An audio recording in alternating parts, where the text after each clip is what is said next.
FM 94, The Dark. It is that time again. It's time to get to know a band we play here on The Dark. And tonight we are talking with a band that a couple of weeks back won our Rock in the Dark New Music Poll. They're out of Birmingham, Alabama. They are called Broken Rail. In fact, the crazy thing about this band, and on the phone we have Blake, the lead singer, and the bass guitarist Dick on the line. We'll get to them in just a moment. But the cool thing, the crazy thing about the voting, we had over 17,000 votes for the Rock in the Dark poll that week. You guys had 11,000 of the votes to give you the number one spot, and you got that rotation set for the next 3 months on our airwaves. That is the largest vote turnout that we've ever had on our poll. So kudos to you, and kudos to your fans out there, guys. Thanks. Appreciate it. That shows a lot. That is very cool. Let's get into that right away. I mean, social media has become a big thing to help bands out a lot. And now I've looked at your social media page. Now, first of all, do you run your own page? I guess that's the first question. Yeah, we do. Yes, Okay. Yes. Because sometimes you don't run your page. It might be somebody else running it. But I see that you have almost over 230,000 likes on there. That's definitely some staying power, isn't it? Yeah. Worked very hard on that. Yeah, and none of that's manipulated or bought or anything, so it's all organic. So mostly U.S. and Europe. We've worked very hard on those numbers. The problem is the Facebook algorithm keeps changing. You know, they want the pages to actually have to buy their promotion. So even though that we have 230,000 people, it only goes out to, I don't know how many, Dick, what would you say? It only goes out to a couple thousand every post, and that's a shame. Right. Yeah. But we've worked hard on those numbers. Yeah, social media is an important thing, and it's good and it's bad. So let's get into this band a little bit. We could talk about some of the other issues, obviously, in the rock radio, but let's first of all break down the band Broken Rail. And I don't know if Blake wants to do this, if you want to do this, Dick, whoever wants to do this, but how did this band all come about? What's the history? What's the story of this band? That goes way back. We've been going, 7.5 years, I believe. I believe 8 years in October. It's been a long creation. It got started in college when I was in Auburn. I'm the only original member. Dick would be the second longest standing member of over 4 years now. It basically got started in college as a fun thing, got built up and turned into something bigger when we first went to the studio. And, it blossomed over the years once I pulled Dick in 2012, or I think it was like 2011, right? Yeah. Once he came aboard, we really took hold of this thing and brought in the guitarist, Nelson Resnick, in 2013. And that's when we decided, we were ready to put out a major album. And we went all the way out to Los Angeles, California, and recorded it. And that's the album we're sitting on right now. The song you're playing in rotation is actually the first single that we've released after this album that we've been waiting on. So it's been a long time in the making, but we're finally putting that noise. We're trying to, everything we put together, the social media and the package and the look and everything we've done is now ready to come to fruition. Yeah, and it's. I know for bands out there, I interview a lot of up and coming bands, new bands. It takes years, sometimes decades, to even get noticed a little bit. And that's exactly kind of your story, too, here. And sometimes it has to be frustrating for you guys because I'm assuming there's a lot of your fans that are going, how come you're not bigger? How come you're not where you're at and all that kind of thing? What do you say to fans like that? The 80s are gone. It used to be the record labels controlled the market. Right. And they controlled radio, and if you hit radio, you were at least going to be an overnight one-hit wonder, at least. Mm-hmm. If not selling millions of records. And those days are long gone. There's nobody out there that's trying to find a brand-new year-old band and sign them and put them on the radio. So, there's a lot of wrong turns you make when you're doing it on your own because you don't have experience. And I think it takes, almost a decade for you to figure out really the right, stepping stones to your path to success. And you're right on that. You are definitely. Yeah, absolutely. You really have to I think for us, it's just that we have a plan, that we, and we just stay focused on this is the way we're going to execute it. We're going to do it in this timeline. We're going to do it this way. And we just try and say, I think if you just set goals, even if it's, your monthly goal, your your yearly goal, your 5-year goal. Right. You know, if you stay goal oriented, you know, and I mean, you have to be willing to tough it out. I mean, you Right. really have and to. and obviously, as an independent, when you're financially backing yourself, it's very hard to meet the goals in the same speed that a label, obviously, especially back in the day when the labels had, you know, hundreds of millions of dollars they could throw. You know, they could overnight success somebody immediately, whereas, you know, it's a longer path now. Right, right. Yeah, and you mentioned that. I think that's, you know, the marketing is huge in today's society, I guess, in the music world. If you can get the people to back you, it's a lot easier to get there than, you know, if you don't have the people backing you. Yeah. I mean, you know, there's still those overnight successes, but I mean, you know, if you're serious about working in this industry, I mean, that's great if that happens, but it's very rare, and that shouldn't be your hope going into it. Right. There's a lot of expect that you're going to have to work and tough it out for a long time. Right. To really gain some traction. Step back and thought that they would be found, and, you know, they never, you know, they had to go a different way in life. Right. You know, because of that. You know, you have to work every day, and it is a struggle, man. There's always a day in a musician's mind where they question what they're doing, and luckily, on those days, normally is followed by one of your best days. You know, and it reminds you of what you're doing and why you're doing it, and you know, it brings you back on track and back on focus. We're talking with the band Broken Rail. They're out of Birmingham, Alabama. Blake, you're in Alabama as we speak. Dick, you're in Atlanta. So you guys right now are just on a little bit of a break here. Talk about you guys getting all together here and then getting yourselves ready to go out on tour again. Do you guys, are you all from Alabama, or where's everybody from, I guess? Dick, you can go ahead. Yeah, I'm originally from Philadelphia, actually. Okay. I've been down here about probably about 7-8 years. And I think everyone else is out of Alabama. So Yeah, we're kind of an interesting mix. We're kind of 100 miles of Birmingham, all the rest of the three. Okay. You know, and obviously, So right now we're working on the next single that we're going to release. Just getting that video kind of tightened up, and that'll be coming out soon. And then the next step is releasing the full album, probably from there. Okay. Maybe one single after that. No, that, you know, either 2 or 3 singles, and then we're going to drop the whole album. So that's kind of where we're at, and then looking at, you know, tour and more touring, more radio. So right now, guys, are you currently unsigned by a record label? Yes, we're completely independent. Okay, so are you trying to seek to try to get out a record label at some point, or do you want to go independent? You know, we've had offers on the table in the past, right? And you know, we entertain them, of course. We just haven't found the right fit, and you know, like we said, there's not a lot of fits out there anymore. You know, right. You kind of have to get to the point to where the band is paying a significant amount of yearly income. You know, you have to run like a business now, and that's where it throws a lot of people for a loop. You know, you're having to run your own business for many years, and then show that it's profitable to pull in, you know, the right deal. Right. We don't take the deal and get locked up into something that you know, I think once upon a time that was the pinnacle. Getting quote unquote signed was right. the pinnacle of, you know, where you wanted to be as an artist. But anymore, I mean, the industry is just so different that you really want to be leery of that and kind of, you know, not jump at the first offer, because you might end up in indentured servant, you know. And so right now we're kind of in a place where we're like, you know, what are you going to do for us that we're not already doing for ourselves? Exactly. We're using the same producers that you're using. You know, we're putting out the same kind of product. You know, we're doing our own social media. So, yeah, right. You know, yeah, and I think that's really what you might really want to do as an artist anymore, is really go as far as you possibly can on your own, so that you can leverage yourself a little bit. Absolutely. Just giving yourself away. Yeah. And you're 100% on that, and, you know, that's the thing. I think, as you mentioned, the industry has changed that way, and, you know, there's a lot of crooked people out there that are going to do deals, and the next thing you know is you see $0 and you're sitting here with nothing, you know, and that's right. And you guys, you mentioned, Blake, that you actually were in college. You know, it's one of those things where you almost have to start having a business major degree to run a band, even, or to be in a band. Right. Yeah, I do have my finance degree. Exactly.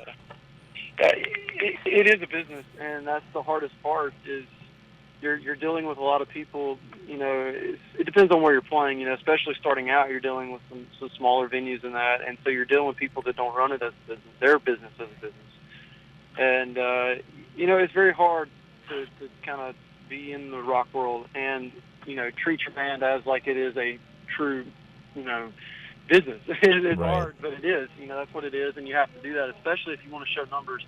If you are to ever get signed by that big Right. deal. It's a balance in that because you don't want to lose sight of why you're doing it. You don't want to, you don't want it Right. to just be stiff and all about business and not a fun time anymore. So you really have to strike the right balance. Right. We're We're definitely not showing up in suits, so we're not your typical businessman. Well, there are some bands that I know they even play in suits. Yeah. There's a band. Well, there's a Minneapolis band called Three Pill Morning, which I know they. Yeah, we know them guys. Oh, yeah. We know those We guys. played with them back in Jeff and those guys. 13, somewhere around there. Yeah. They come. They're doing pretty well. Yeah. Too. Yeah, they're Yeah, there's some cool guys. they're making their way around the world a little bit here. So we're talking with Broken Rail, Blake and Dick. Let's get back to you, the band, a little bit more. The name Broken Rail. Is there any history behind that? Why did it all come about? That's a long story. You want to tell the good part of it, Dick? I'll let you field that one. All right. There's kind of a two-part to it. Okay. Me and the original guitarist. Like I said, I'm the only original. But, Yep. When we created this, it was more of a kind of acoustic thing that we were doing. We're doing very well in college with it, and I felt I was holding it back as a guitarist. So we started going more into the hard rock side of things, and we knew that we needed a name when we put the band together. We wanted something that had meaning, and so we kept trying to figure out what the meaning, what connected the two of us. And one night, after months of deliberation, he asked me what the first real song I ever learned on guitar was, and I said it was "Runaway Train." And, Soul Asylum.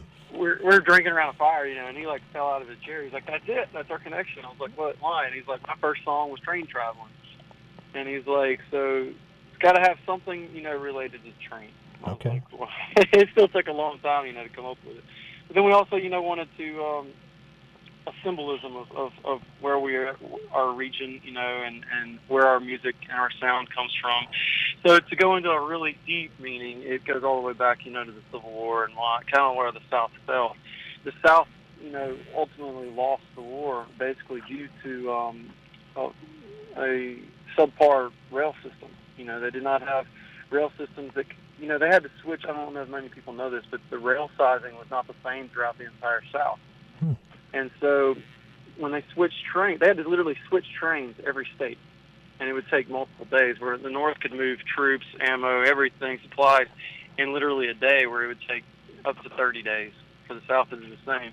So it was a lot of things that caused the South, to lose. And it wasn't really the war. It was basically after the war. What the war caused was the poverty of the South, and that's where the sound of the South, the Southern rock sounds, and what evolved into blues and rock, and what technically is what we play today, all derived from the four streets of the South. Nice. So it's all ultimately over a broken rail. Very cool. Very cool. And you even since you said Runaway Train, obviously that's Soul Asylum. That's a Minnesota band. So hey, you got some Minnesota ties on that. So hey, we're cool with that. I didn't know they were from Minnesota. Yeah, that's cool. That's cool. We learned something new. I like that story. That was a good story.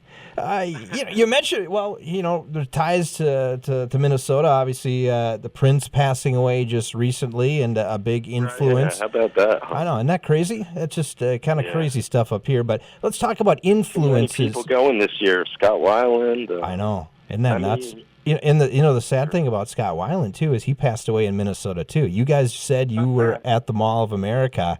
He died out on the parking lot just past the Mall of America in this tour bus there on the north side, on the south side of the Mall of America. Yeah. So go figure. Yeah, that's too bad. All sorts of crap happening in Minnesota that's not good. Yeah. We're going to How was the Mall of America, by the way? we may need to avoid Minnesota. Yeah, you might need to do that.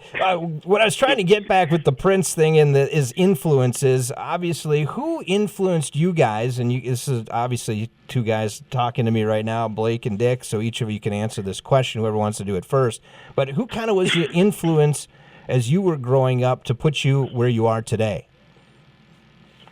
Man, that's such a wild question. Yeah, it's a long laundry list. I think I have some different influences, I think, maybe than they do, just coming from the Northeast. I kind of, I mean, there's always your standards, your Panteras, your Metallicas, and all that kind of stuff. But I think coming from the Northeast, just we had that real Northeast kind of hardcore scene that was kind of like bands like, I don't even know if most people never heard of them, like Life of Agony, certain bands like that. And so I think I have a lot of influence from that kind of era and that kind of Northeast sound, really. Okay. How about you, Blake? Yeah, Dick, remind me to ask you something about Life of Agony. One of our fans on Twitter was messaging me and asked if we had heard of them. He was from, I think, the Philly area. I'll get back to it. Right. Yeah, my parents were much older than me. Like, my parents had me at, 42. So, when growing up, my parents, all they listened to was oldies. So, I missed the 70s and 80s music while I was growing up. Okay. It wasn't until college till I actually really heard most of that. So, my early influences was all the 90s. It was the Nirvana and the especially the late 90s when you had the hard rock scene come in that I loved. Disturbed and Godsmack and early Linkin Park and Korn and Limp Bizkit. I loved the early years of those bands, as they were coming to the top. And that was really what settled me into what I feel like we do today. Yeah. But, my influences are all across the board. I listen to multiple genres as well. But I think if you ask everyone in this band, you're going to get a different answer, hands down. Oh, yeah, definitely. That's the beauty of putting a band together of 4 or 5 guys. There's always some different angle, but eventually you all come together with something, and then you give it out to the masses, and if they like it, you're instant. You're people know who you are then. Right. Well, hopefully they like it. Hopefully they'll like our first single. New album coming up. I mean, you'll hear every one of the influences. You'll hear the older influences, the Metallicas, and that. You'll hear that in pieces of the song. You'll hear the newer age, like the Disturbed and Godsmack and Alter Bridge and Three Doors Down even. And, you'll hear a culmination of all of our influences come together song to song, but it is all wrapped up in the sound that we are, Broken Arrow. Now, I've only heard your song Walk Again. That's the only one that I've really heard so far. And I picked it apart a little bit in the sense of just kind of, okay, what does this sound like to me? Some of the vocals that I heard in there was a little bit of a Scott Stapp of Creed in there, I heard. Okay. Yeah, I really listened to him. Their first album, their early album, I want to say 96, 97, somewhere around there. My first band, we worked a lot with that kind of sound. Okay. And years ago. And then I also heard some crossfade in there too, and it's kind of the riffs and stuff.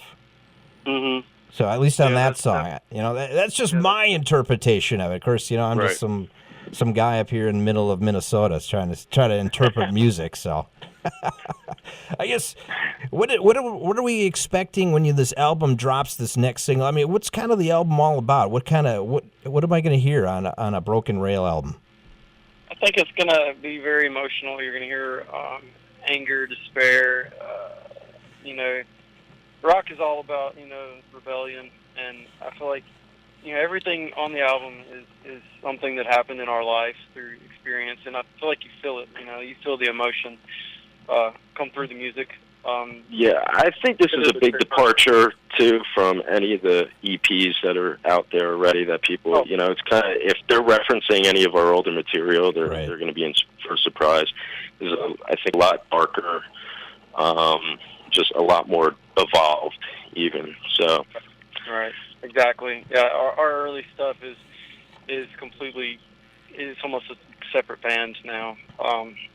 The new album is definitely a life of its own. The album can be very similar to what you're hearing in Walk Again, but like I said, each song is its own life.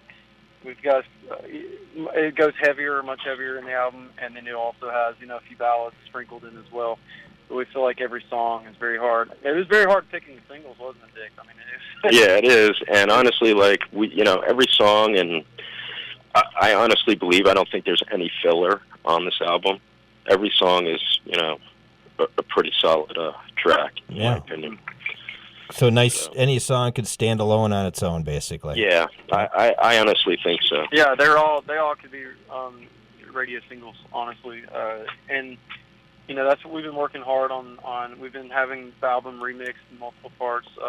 Walk Again and the next single that's coming out was remixed in Vegas by Papa Roach and Five Finger producer Kane Turco. Oh yeah, absolutely. So and the rest of the album we're actually working with other people right now on. Before we release it finally. But, we're just making minor tweaks and modernizing things and that. And, I mean, it's coming out so well. We can't wait to get it to people. Let me ask you that question. Do you have some people that are helping you out right now that have already made it in the music world? Are some influencing you in that, or are you kind of on your own? We work nonstop with people. Relationships are key. Right. That's probably the biggest thing you learn over the years is that it's more about the relationships than anything. And, we know a lot of people now in this industry and a lot of fellow bands, a lot of people that have made it in the past. We work with some top-notch producers. We've worked with a lot of them over the years. I mean, off the top of my head, Brett Hessla, that, like I just mentioned, Kane Turco, they're at the top of the world right now. Absolutely. Him and his father just did the new Disturbed album and the new Five Finger and In This Moment. And, they're just blowing the lid off of things up there. But, you talk to these people, and they all help you. It's not just them taking a paycheck. They actually do. All these people care about your careers, and they give you advice. And, it's really nice to meet fellow musicians that have made it, and when they actually are willing to sit down and talk with you and try to help you, at least find a shortcut. There's not many shortcuts, but Right. Are they some of them starting to get you on their tours or getting a stop here or there, or is that happening yet or not? Yeah, we talk a lot with these people about that, and in the past it's just the dates haven't worked out on both sides, and we're very close to working that out. Well, I think we're focused really hard on getting the album out first again. Now, our show right now is almost completely off the album. And that's good and bad. The album is great, and the show is great. But at the same time, people come in, and we're only playing 2 or 3 songs that they recognize, Rock and Rail. And it's hard to, interact with a crowd that doesn't know your music yet. Right. But,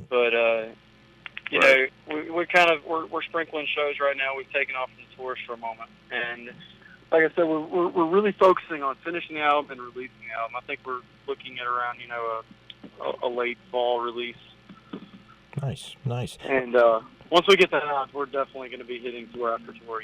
Now, generally, and the other thing is too. I mean, you want to have those radio markets too, so people kind of know. They can kind of gauge who you are, and radio's it's a big asset. So it's right now it doesn't make too much sense for us to come into a market that hasn't even heard us on the radio. Correct. Might not have ever heard us before yet. So.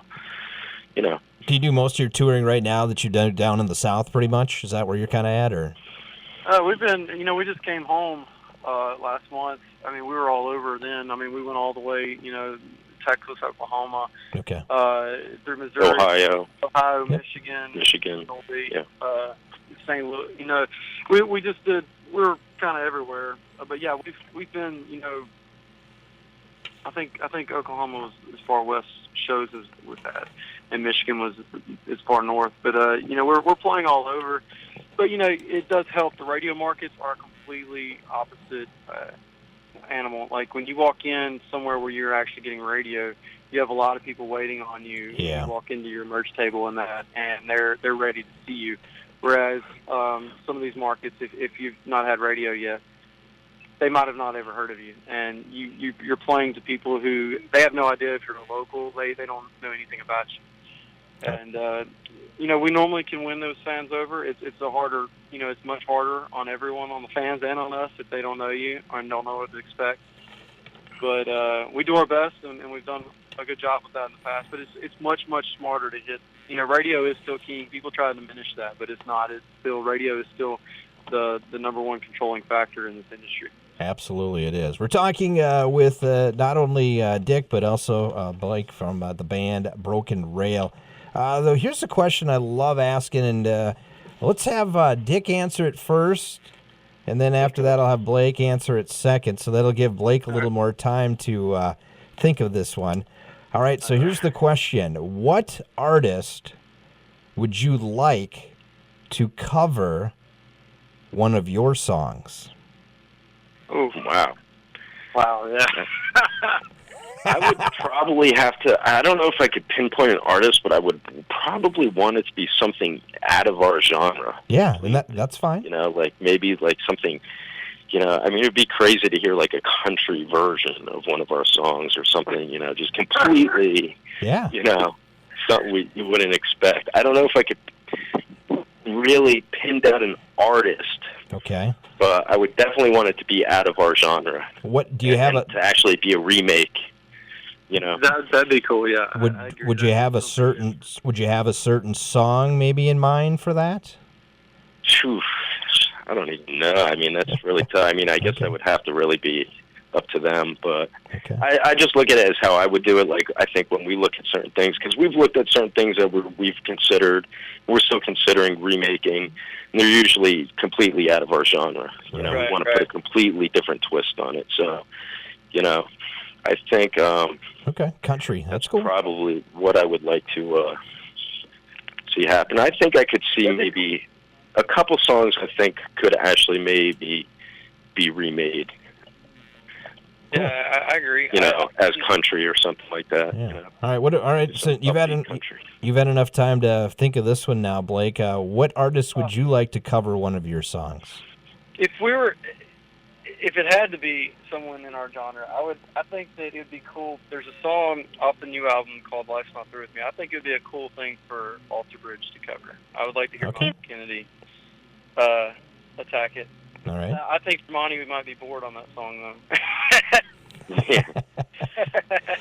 It's more one of the laid-back songs, but I would like to hear, something like that. I think Miles would be fun to hear. One of the great vocalists in our genre to nail that.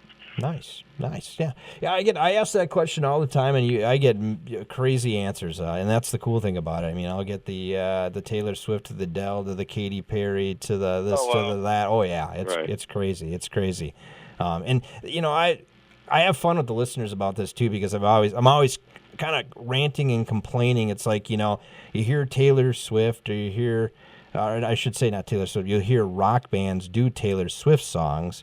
But you never hear Taylor Swift do a rock band song. It's like, come on, let's let these pop artists do some of these rock band songs. That'd be cool. Right. It's like you get Disturbed doing an old Simon and Garfunkel song, right? Right. Why doesn't Simon and Garfunkel do an old Disturbed song or something like that? And they've had a good run of remakes, even the Phil Collins stuff they've done. Too, yeah. I saw Genesis, whichever it was. Last Wednesday night, man, I'll tell you that. I've seen them, this the second time I've seen them, I saw them in 2001 here in Birmingham, and they were all right. They were just getting their start, but it was a major production and everything. It was good. Yeah. But the other night, it was a 2-hour show or 2.5-hour show, and it was the most phenomenal performance I've ever seen in my life. He gave the performance of his life. I don't know if he's doing that every single night, but it was perfection. He did not miss a vocal. They did not. I mean, it was the tightest band I've ever heard. And it was hats off to them. I couldn't believe it. And I was sitting next to a major radio station owner. He was blown away. He was like, "That's the best concert of my life in 40 years, going to everything." And he said he had seen every band there was, and it just blew him away. It was amazing how tight they were and how perfect his vocals were and how strong they were. Well, it kind of leads into my next question. He just worked so hard. This kind of leads into my next question. You mentioned some bands like that. If you guys had to put together your ultimate 3-band bill tour to go out with, who would you like to go out with? Oh, sheesh. God, these are some tough questions. Oh, these are easy questions. I'm throwing you big beach balls. Come on, guys. Who we'd like to go out with? I'm not saying girlfriends or anything like that. No, I'm talking bands here. I knew the show would get bad here yet. That's tough. Yeah, man, that's up there. Uh, Stylistically, I would think that maybe like I could see us maybe going out with like a Breaking Benjamin or Okay, yeah. something like that. I was thinking like Papa Roach. There you go. Even Avenged Sevenfold. I know they go out a little further than we do. There you go. That'd be an amazing lineup to me. Hey, those three right there, Broken Rail. I was just gonna say, why don't we let's see here if we can make this happen. But Metallica, along with Avenged Sevenfold and Volbeat, are playing the very first rock concert at the brand new U.S. Bank Stadium here in Minneapolis. Wow. Okay, so they're going to be rocking the place here. That's where the Minnesota Vikings are going to play for football fans out there. But anyway, maybe Broken Rail could lead off with those three guys. Huh? Would that be kind of cool? Yeah. We'd be ready. That's something else about if you're going to work in this industry. I mean, we're ready at a moment's notice to play our show. Our show is always tight. Yeah, I was on the phone. We're always rehearsed. Buddy, his booking agent that just got in touch with us called me last night, and they asked me a question. They said, "All right, so how many weeks or months do y'all need before tour?" He's like, because sometimes they fall in our lap, and right. How much do you need? And I was like, "We could leave tomorrow." And they're like, "What?" I said, "Honestly, no, we're ready. We can leave tomorrow. Like, right. We can make the calls, and if the money's right, if it's all right, we can head out in the morning." Awesome. And that blew their mind. They're like, "We've never had a band ready, Just get out and go. Absolutely." Yeah, we stay pretty well prepared at all times. Yeah. So. We're talking with Blake and Dick from the band Broken Rail. We're going to have to get going here in just a moment. I do want to ask one other quick question here, and this is the reason why I have this show, The Dark. It's to get to know brand new bands. I'm going to ask each of you this question. Is there a band out there that I should listen to more and get maybe on this radio station out there that maybe needs some publicity or a little more pub? Kind of an up-and-coming band that you know of. Man, we hear a lot of good Yeah, man. stuff. There's a lot of good bands out there. Another band that's kind of very similar to us that I think is doing real well is Bridge to Grace, which I actually used to be in a band with their singer in a different band. I know those guys. We've talked to them here on the airwaves before. So yeah, right, and that would actually be a really good show. That's something we're going to try and work on, is maybe doing a Bridge to Grace, Broken Rail type of show. Yeah, that'd be really cool. Each other's alley. Yeah. Yeah, the song Everything. So that's really, definitely one I would recommend. Yep, absolutely. Okay, very cool. Very cool. Yeah, absolutely. Let's talk about the song "Walk Again." That's the latest song. What's the story? What's the meaning behind the song, guys? Yeah, a lot of people think it's a very dark video. It is a dark video, but the video is actually kind of describing what the song's about. It's very correlated.